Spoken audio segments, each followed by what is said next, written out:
పెద్ద మనిషి యమలాడ కోల్యాగల కథ ఏందో మంచిగా చెప్పు. 60 కోడలు తీసుకపోతే కేవలం అక్కడ 11 ఉన్నాయి.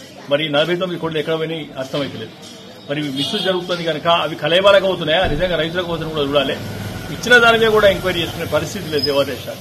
శ్రీ రాజేశ్వర సొసైటీ, విలేజ్ మనుగొండ, మండలం గీసుకొండ, జిల్లా వరంగల్ అని అడ్రస్ రాసి ఉన్న ఈ లెటర్ హెడ్ మీద కోడెలు కావాలని రాసింది ఉండగానే కొండా సురేఖ మేడం కూడా చెప్పంగానే ఆయనతో యమలాడ రాజన్న గుడి ఈవో వినోద్ రెడ్డి సారు వెంటనే 60 కోల్యాగలను దరఖాస్తు పెట్టుకున్న రాంబాబు అనేట ఆయనక పయ్యెప్పిండట.